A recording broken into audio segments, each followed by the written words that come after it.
আরে কি করতেছিস? নিচে নাম। তোর সাথে আবার কি কথা ছিল? একসাথে মরবো, একসাথে বাঁচবো, তুই আমাকে রেখে এভাবে মরে যাইস না প্লিজ। আমি উপরে গিয়ে ওকে নামাইতেছি। এই অ্যাসিস্ট্যান্ট মইটা রেস না, আমি ইলেকট্রিক কাজ করতেছি, ডিস্টার্ব করিস না, যা। ইলেকট্রিক কাজ করতেছি, ইলেকট্রিশিয়ানের ক্যারেক্টার করতেছি, এক্সেপ্ট করতে উপরে যায় নাই, বাঁচা গেল।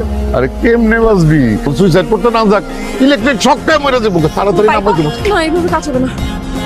ওস্তাদ, আপনি যে উপরে কাজ করতেছেন, টেস্টার, রেঞ্জ, ব্ল্যাক টেপ, এগুলো তো উপরে নিয়ে যান নাই, মাল ছাড়া কেমনে কাজ করতেছেন? কারেন্টের কাজ করতে হলে তো টেস্টার, রেঞ্জ, ব্ল্যাক টেপ লাগে না? এই জন্য তো ঠিক মতো কাজ করতে পারতেছি না রে। আমার কিন্তু পাগলের ডাক্তার ক্যারেক্টার করা উচিত। দেখছো, পাগলকে কন্ট্রোল করতেছি।